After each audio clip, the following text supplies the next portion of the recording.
How's it going, Critter Family? Hope you all are doing well. Today we are going over a video by Dr. Orion, the veterinary behaviorist. In this video of his, the veterinary behaviorist reacts, he's going over Jason Corey. Can Jason Corey train two Cane Corsos? So we're going to be looking at this video of Jason Corey. I'm not a fan of Jason Corey. I don't like the message that he spreads. I don't like that he has to use a prong collar on his dogs. I love Cane Corsos. I think they're great. It's a great breed, but I don't think that you need to rely on prong collars just because you have a strong, powerful breed. And Jason Corey tends to, think the opposite. So I'm just not a fan of his. But anywho, either way, let's just get started. So take it away, Dr. Orion. Again, I don't like to repeat commands. And yet, he does. I'm Dr. Orion, a boarded veterinary behavior specialist and a veterinarian. I was asked in the comments to review a video by Jason Corey and his Cane Corso, or Cane Corso, Cane Corso. I'm gonna say Cane Corso. Let's watch. Welcome back to the channel, guys. Jason Corey here. So we see a prong collar on this dog. Of course we do, because he always relies on a prong collar, even on his older dog. Here, Bruce Wayne, who is, I believe this is Justice, and this is Bruce Wayne. This dog is older and shouldn't have to rely on a prong collar anymore. The dog doesn't rely on a prong collar. The owner does. And you see that it's not high and tight where they're supposed to be. It's a lot lower on the neck. So if you're going to be using it properly, and I use quotation marks with that, he's not really necessarily using it in the proper way, in the proper position, because it's too low on the dog's neck. Just because you have, I plan to, at some point in my future, get an American Akita, or the Japanese pronunciation of Akita. I plan to get one at some point. When I don't know. It might be a year, it might be 2 years, it might be 3 years. I don't know. Hopefully it won't be that long. But anyway, when I plan to get this dog, I don't ever plan on having a prong collar on them, a shock collar on them, any kind of a choke chain, any kind of corrective collar on them, just because they're a large, powerful breed that may get anywhere from 90 to 100 pounds. Just because you have a large, powerful breed, just like these guys, does not mean that you need a prong collar, or that a prong collar is going to control them.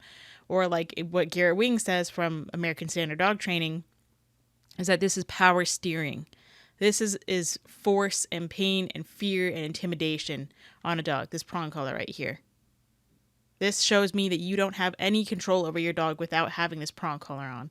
You rely on pain and force to train your dog, so you don't have any skills whatsoever. That's what I see.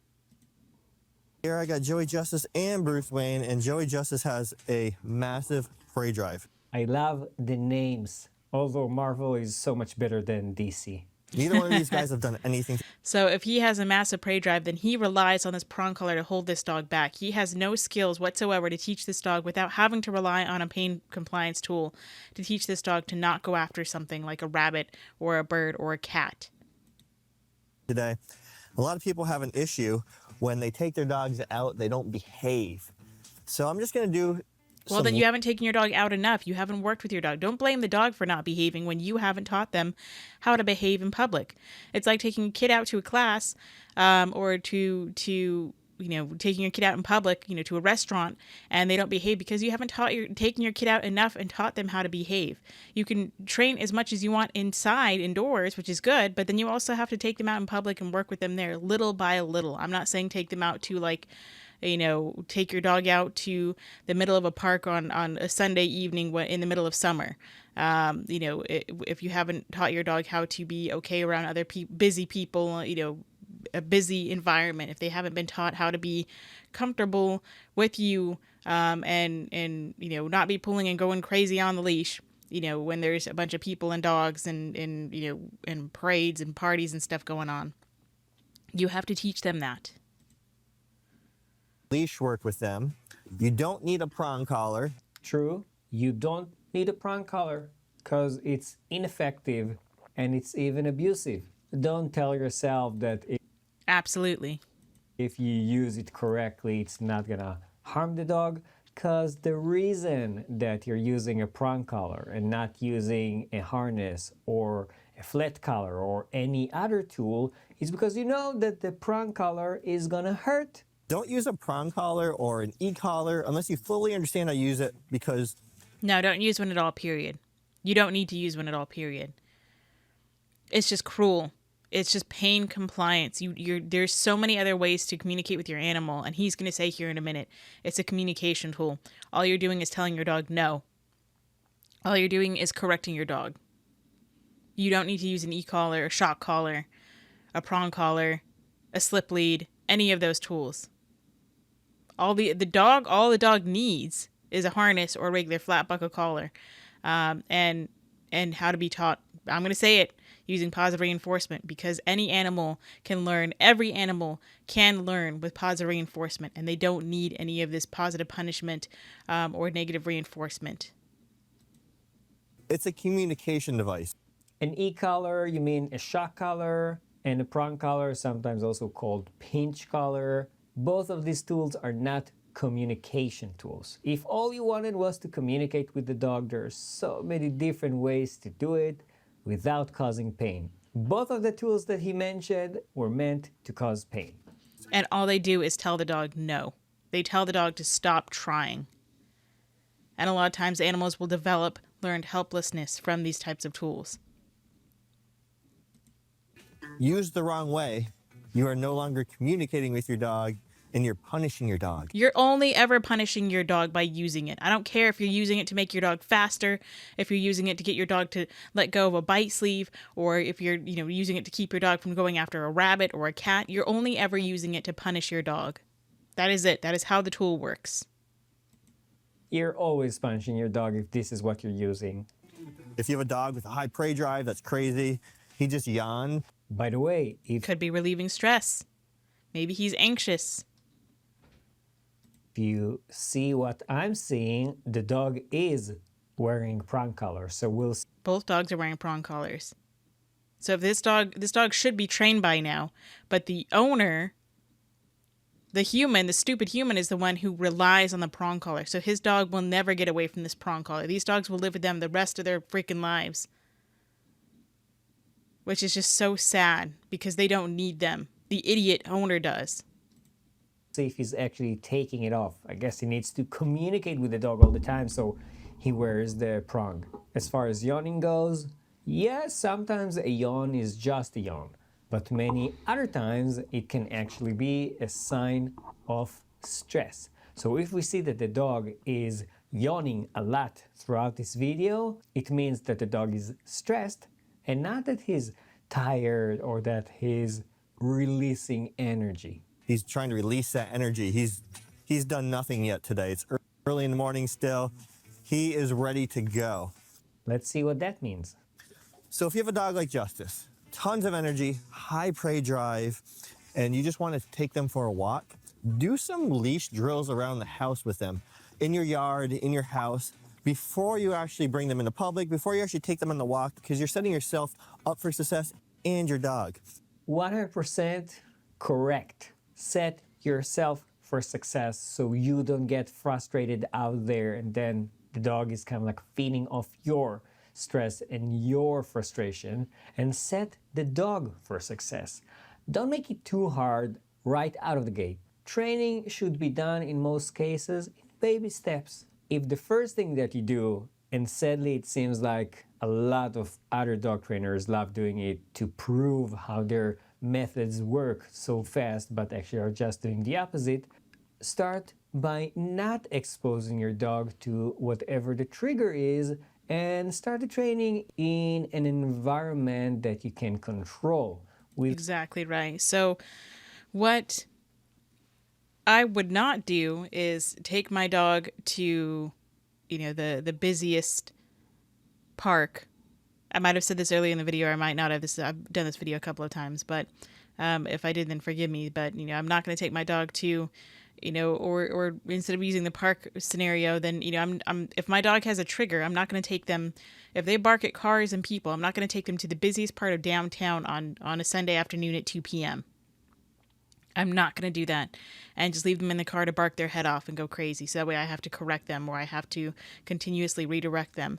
What I would do is, just like I've done with a dog on my channel, Zeus, where I would take him behind a CVS where there was nobody else there, and you would see a couple people here and there, and I would mark and reward him I would mark using a clicker when he would see the people and he wouldn't react, and I would reward him for being calm. And that's what I did. And I would just do that over and over and over again until you can slowly work your way to the front of the CVS or around the corner or down, park on the side street of your house, park down the street. Work your way up to busier and busier environments, slowly but surely with your dog, but make sure that you're not just taking them into like the biggest, don't take them into the lion's den and just expect them to behave.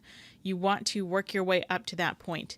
And it's going to take time and it's going to take a lot of training. So if your dog is not used to being in a busy park, then work your way up to it. Work around your environment, your home environment, your neighborhood. Walk them around there until they are nice and comfortable there. And then you can slowly work your way to the park on a day when it's not so busy during the week. Don't go at 4 o'clock, in the afternoon when there's a bunch, to a dog park when there's going to be a bunch of dogs there. Go earlier in the morning, 10 o'clock in the morning when there's not going to be as many dogs there. Or if you have to go at 6 o'clock in the morning, then go there when you might only see 1 dog or 2 dogs or 0 dogs, but you're getting your dog used to the environment. Make sure that you're setting your dog up for success. Without many distractions and with the fact that the dog learns what he's actually supposed to be doing and not just being punished for doing the wrong thing. I mean, even if you do believe that punishment is an important part of training, wouldn't you also like to know when you're doing the right thing and not just when you're doing the wrong thing, so you can actually continue doing what's right? And that's true for training as well in dogs and cats and any other animal. So I'm going to do some drills with them and just kind of explain what I'm doing to help you guys out. Bruce, Justice, heel. So I always have Bruce on the outside and Justice on the inside.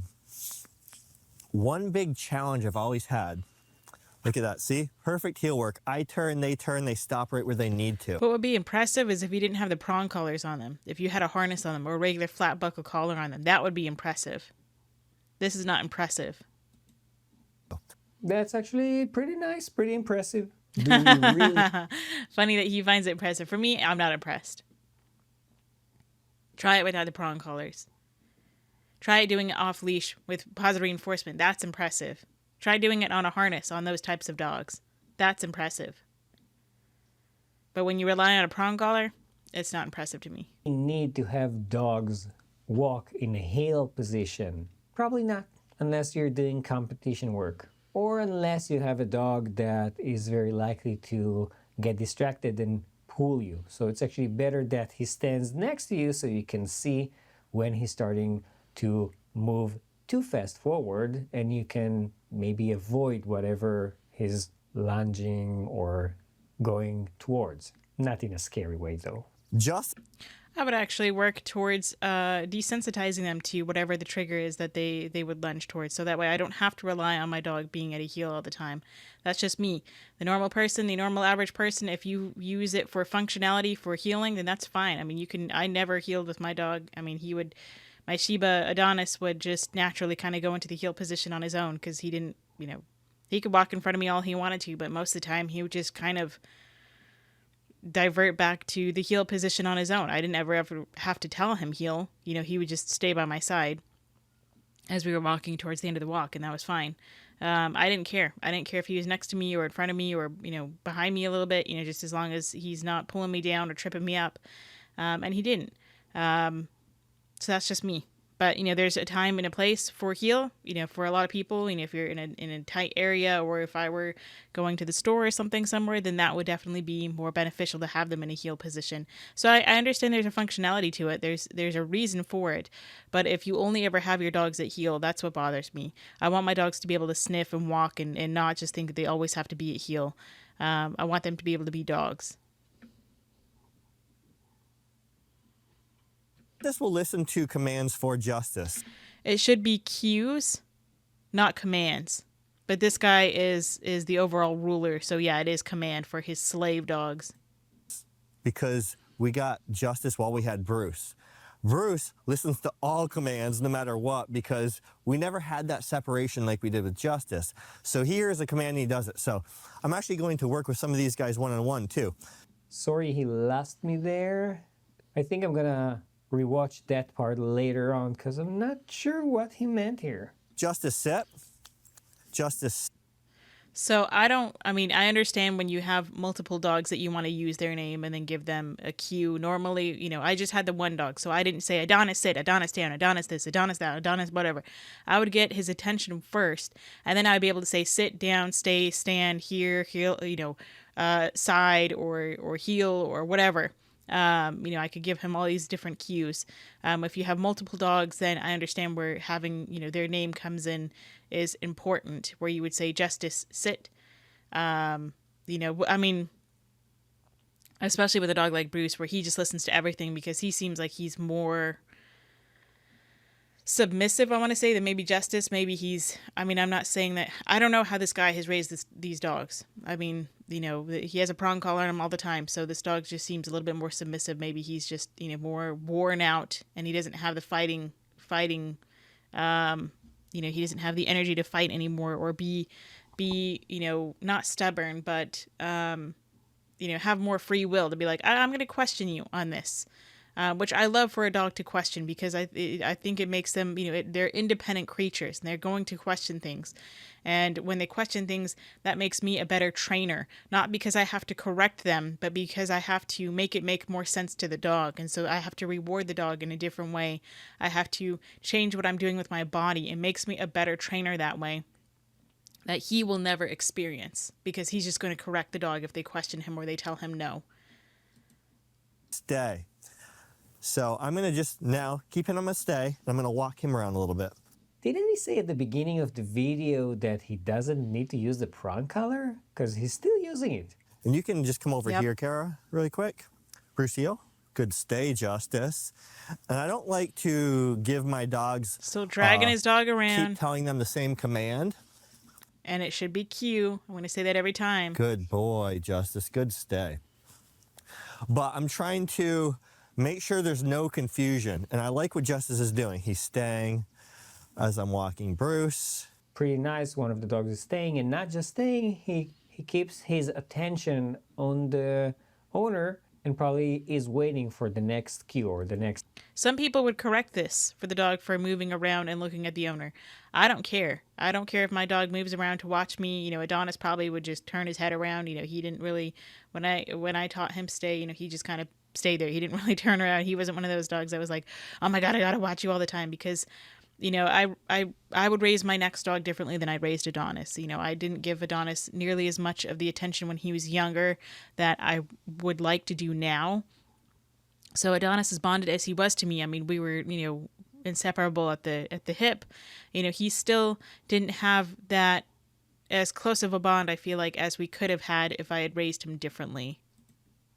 Command. I would say that he seems relaxed, but it's hard to say, especially in these dogs that for some stupid, archaic reasons, they keep mutilating their ears and tails. And, Agreed. I don't know. Good boy.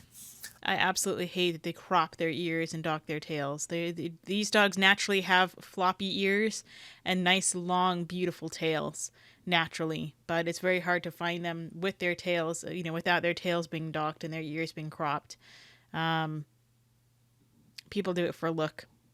It's just unnecessary. Good boy. See if he moves.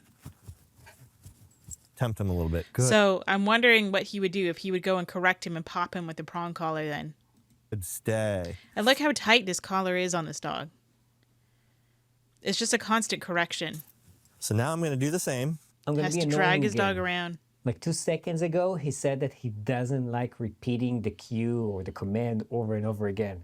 But he keeps saying it. I mean, the fact that he's saying good before he's saying stay is exactly like giving the command. So basically, he continues telling him to stay over and over again.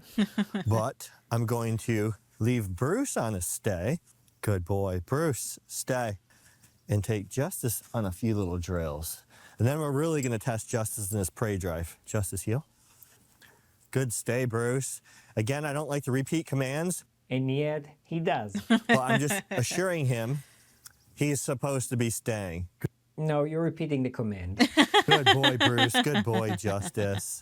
You know, See, you can absolutely tell. That's why I teach my dogs that they don't pop out of stay until I come back and I release them. I don't call them out of the stay. A lot of people will teach their dogs to stay and they call them out of the stay.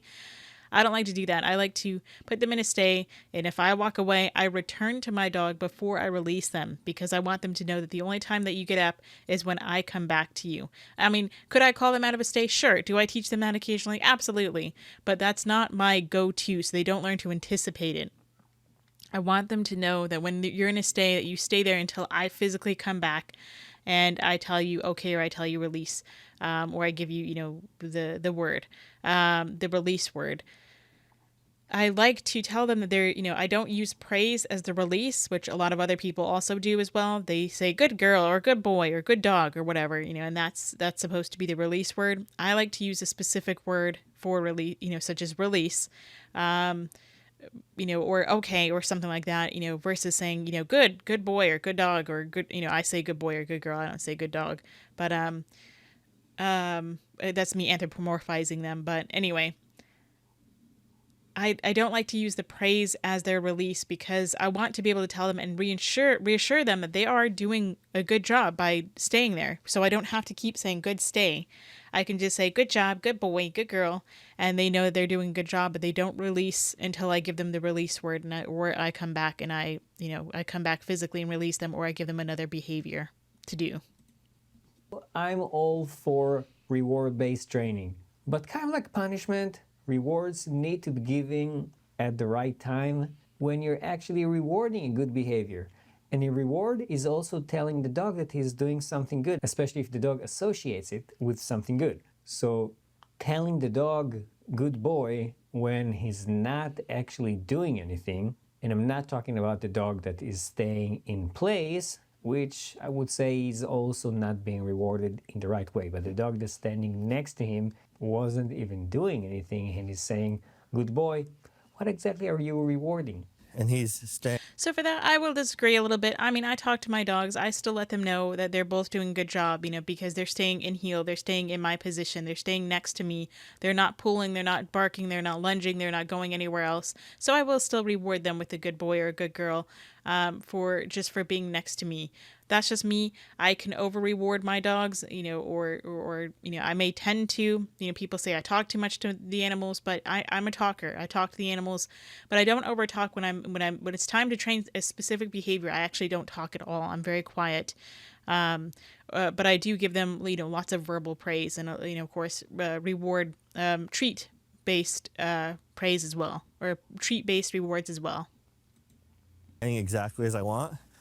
Always easier to do Notice, other than the yawning that I mentioned before, notice how many times the dogs are lip licking, which is another sign of stress. outside turns, right? Always just easier because the dog's not in your way. But it's also easier because as you turn away, you can pop the dog, so the dog wants to follow you. That's why it's easier to do outside turns than inside turns.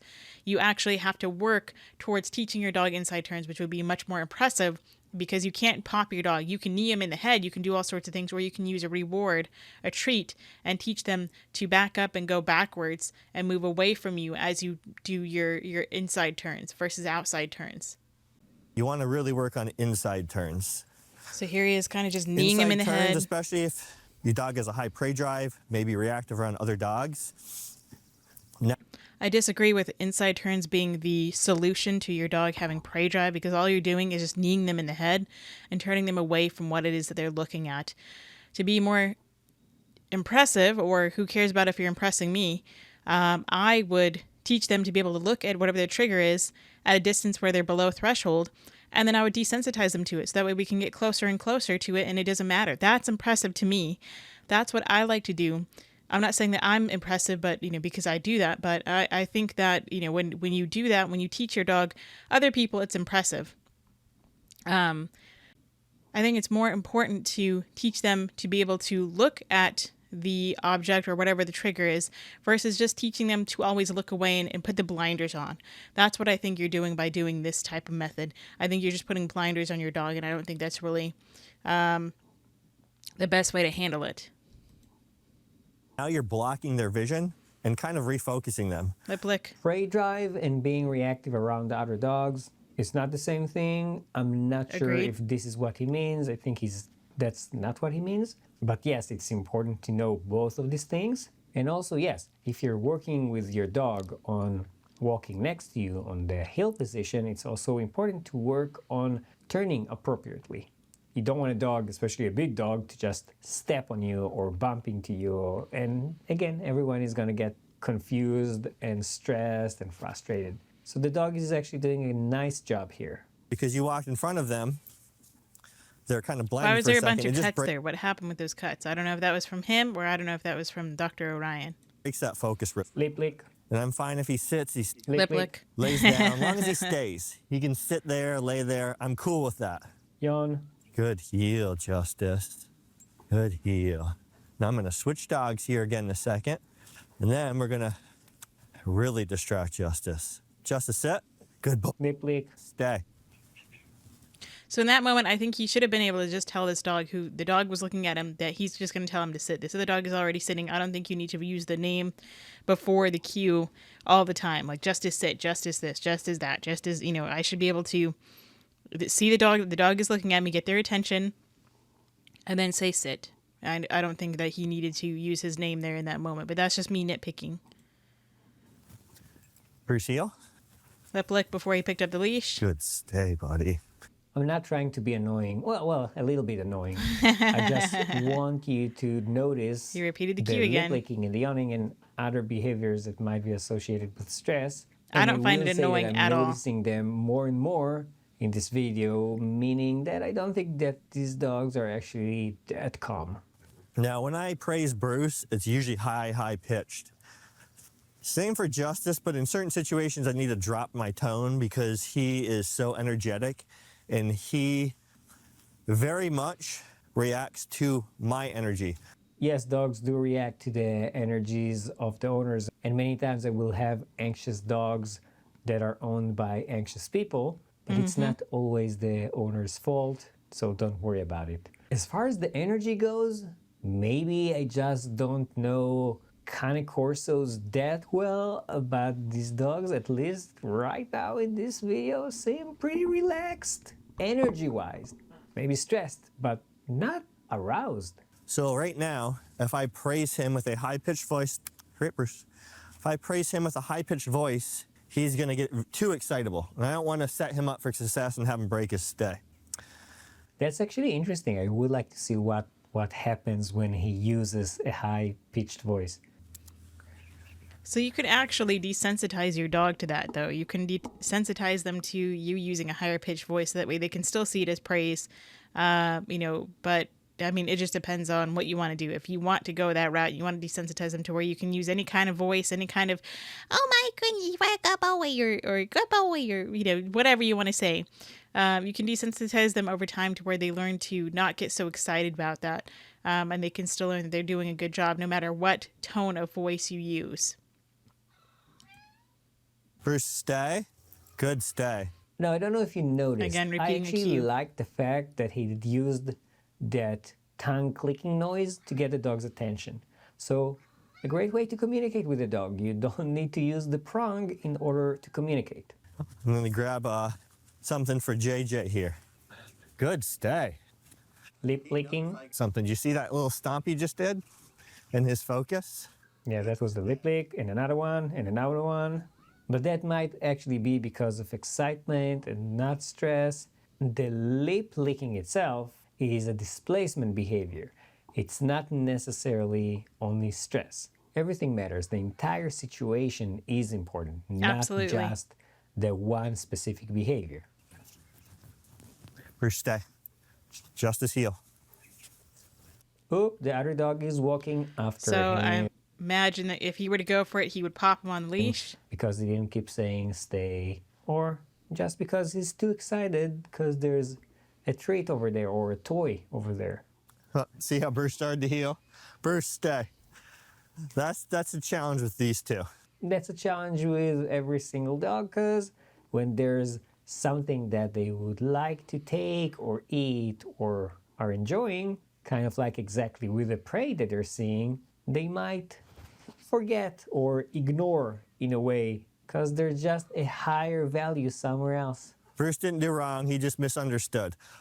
Anyway, Other times it's just our communication. Our dogs just don't understand what we want from them. So always give True. a little leeway. I feel like he would give Bruce more leeway than he would with Justice here. I feel like he would have gone back and corrected Justice with a prong collar. That's just me. That's just my own assumptions that I'm making. I'm not saying that he would, but I feel like he gives Bruce a little bit more leeway than he does with Justice. If it could be a communication breakdown. Heel. Good boy. He really wants that. oh, so he's using the toy as a sort of a lure, meaning that if we said starting with small steps, then instead of using something that's moving like an actual prey, he's using something that he knows that the dog like playing with, which is to them kind of like a prey, but because it's not moving by itself, then it's a lower level. So once he conquers, or the dogs conquer that level, then it will be easier to go to the next level of actually maybe being around something that's moving like a prey or another dog, which is good. So I'm So going to take he's- him off this really quick. He Just still a has the sec. prong collar on, though. He's not taking the prong collar off. He's just taking the leash off. So the dog still knows they can be corrected if they, because they have the prong collar on. They're smart enough to know that. Justice, stay. Okay, let's go. Good boy, Bruce. You can come here too. Good boy, Bruce. I love it when dogs are enjoying life, don't you? Justice, okay. We'll let him do a couple of these sprints and we're going to see how he heals off leash. He can do as he wants. Okay, Bruce. First, we're going to see if I can recall Justice. Justice, okay. Justice, let's go. Good boy, okay. He sat down, he gave me eye contact, I let him have it again. Without the prong collar, that would be impressive. But knowing how he taught him with the prong collar, it's not impressive because it's easy just to let the dog go clothesline themselves when you call them and they stop. And then eventually, you take off the prong collar. I would love for you to let these dogs actually be free and enjoy themselves. Good boy. You just chill. All right, Carrie, you're going to follow me now, okay? Justice, let's go. Justice, stay. The dogs look so much alike that it's really hard for me to remember which one is Justice and which one is Bruce Wayne. They Bruce both Wayne look has a little bit more of a gray muzzle there. He's the older fella. kind of like Batman. Ready? Justice, heel. Heel. Now, that's another thing that I noticed that I don't shakes know their head if a bit. you've noticed or not. Is what I've noticed. Do you see how many times this dog is shaking his head? That can be due to also many things. One of them, kind of like what I mentioned before, some sort of a displacement behavior that might happen when the dog is stressed or very aroused. Another reason might be something medical. For example, an ear issue, a dental issue, a skin. I'm going to say that maybe it's also that the dog remembers when he got popped when he would say heel. And that just instinctively he shakes his head when he tells him heel or he gives him a cue or in this case a command. Because the dog just remembers that. Dogs can remember getting shocked by a high level on a shock collar. And even if you don't... Sorry, Allie had to walk across the microphone. Even if you're not, shocking the dog now, the dog can still remember that pain. That's just what I see very, very, very common for dogs who have shock collars on, even if they're not getting shocked, or for dogs who have prong collars on. Maybe he's shaking because he's trying to get more comfortable, but he's shaking as he's giving him cues. Again, in this case, commands. That just seems like a common occurrence with a lot of dogs and trainers who train like this. Issue, neck pain, but a big one is wearing a prong collar. Good heel. Good heel. We're going to walk right past this ball, hopefully. Good heel. Heel. So again, he keeps saying the command over and over and over and over again. So yeah. despite the fact that he's saying that it's not good to repeat that and that he doesn't like repeating it, he repeats it. Good boy. I will say, Yep. this is impressive. In the end, yes, this is impressive. Although I know it's less impressive because I know how he did it using the prong collar. This would be very impressive using positive reinforcement. I would be all for it. I will give him a little bit of a little bit of praise and saying that this is impressive. But I mean, it's really not, because we know how you did it by using a prong collar. It's easy. I'll say it's easy. It might be impressive, but it's also easy to do when you use a prong collar. Justice heel. Mm-hmm. Now, remind you guys, he's had nothing today. Nothing. He ate and we just came out here. And this dog, he's very young. He has a ton of energy. And he has a prong collar on. And those prongs are constantly digging into his neck. A constant reminder that he is under watch, that he could get a correction. It would be different if he didn't have the prong collar on. That's why he keeps the prong collar on. And he's still being very obedient. I don't care about my dog being obedient. I just want them, I mean, yeah, I want them to listen, but it's not about being obedient and being the perfect dog and being impressive to everybody else who sees it. I just want my dog to be a dog and to be able to listen to me, but I don't care about this obedience.